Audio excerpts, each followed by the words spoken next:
Hi, my name is Bruce Green, and I am with the Evansville Wartime Museum, and I'm here today with Walt Perkins. Walt, can you tell us a little about your early life, where you were born, when, and your school days and your family? Yeah, I was born in Mount Vernon, New York, back in 1932, and lived there and a few other smaller suburban communities around the city of New York. And around 1950, after I graduated high school, a month later, I was in the Air Force. I volunteered for the Air Force and went to Lackland Air Force Base, basic training, then Wichita Falls to complete it.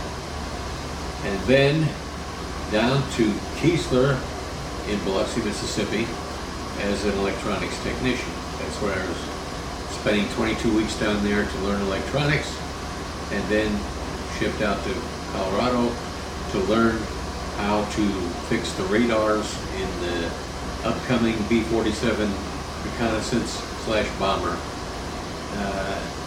It was a brand new system, and it was going to be deployed to various places, one of them which was Columbus, Ohio.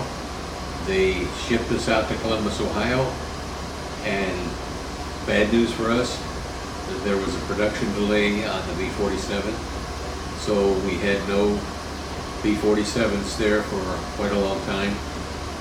Didn't give us much chance to do anything but details, and we performed all that stuff.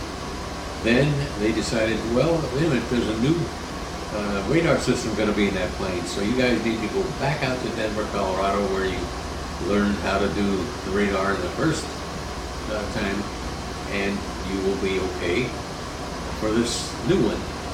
And subsequently, the new one came in and we started working on it.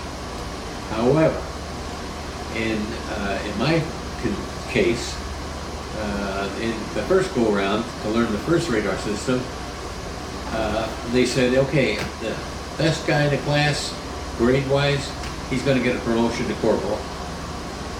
I was lucky enough to get that. That was 8 months after being in the service. I didn't get another promotion until just before I got out, because the Air Force decided if you want to get a promotion, you got to pass a test in your particular field. Unfortunately, they had no test for the B-47. So we had to take tests on the B-36, which was a prop plane, which we didn't know anything about. About 5 or 6 of us took the test, and we all were guessing at the answers. One guy guessed right, he got a promotion. The rest of us failed. So there we were, right at the end of my Air Force career. They wanted me to stay in, and, because I learned how to do some very interesting things and complicated things on the plane to keep it up to date. Well, I said, well, I don't know. I think after this round, I'm not going to do it. So I left the service and went from there. I decided to go to college on the GI Bill. So I went out to Purdue University here in Indiana and spent 4 years learning to be an electrical engineer. Graduated from that school and went on to work at McDonnell Aircraft in St. Louis, Missouri. And at that time, they were just beginning to make those capsules for the launches of the astronauts. And so I worked on the very first one, and subsequent to other things in there, and then decided to get a new position in Bendix in Baltimore. So I went to Baltimore, spent about a year there, and decided, I like St. Louis better. Went back to St. Louis and worked the rest of my time in McDonnell. And then from there, my wife was from Huntingburg, Indiana, and so they had a little company in Jasper called Kimball Electronics. At that time, they were making organs, and so I went to work there, and 34 years later, I finally got out, moved to Evansville, and stayed there eventual retirement from Kimball and Jasper, and that left me into here, Newburgh, eventually, and that brings us up to date with where I am today. Well, you spent your career, or part of your career, working with aviation and engineering aviation. Yes. Were there any, I mean, you probably saw a lot of progress in aviation during that time. And any of that stand out that you think was Well, most of the progress was made in, I think, was made in the fighter aircraft. And I was pretty much stuck with bombers or reconnaissance planes. For example, one of our B-47s was converted into a reconnaissance plane. And a bunch of us went up to Alaska before Alaska became a state. And the bombers, which were reconnaissance planes, they flew over towards Russia because they were right across the Bering Sea. But they didn't go into Russia, they just got close to the coast. Up would come the Russian aircraft to be ready to defend.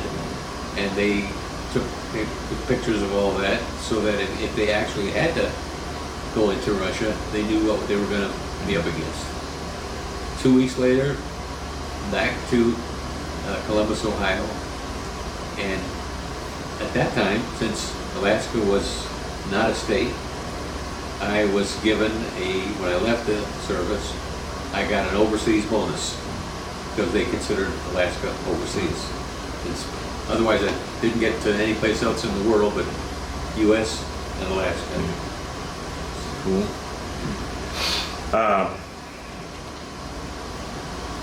Is there any advice you would give young people today about how to live their lives to become successful and In any field? Yeah, in any field. Well, just stick to hard work. Don't complain. Don't gripe all the time. Just do your work and you'll be rewarded for it. And I guess electronics is still a good field to be in, but I think computers and computer technology is probably the place to be in the future. And if you have any inclination in that way, go for it.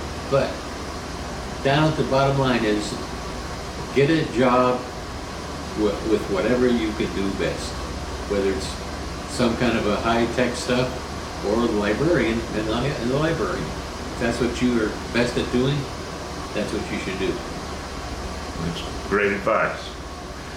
Is there anything else you'd like to tell us before we sign off today? Well, I thank God I'm living in the USA. That's about it.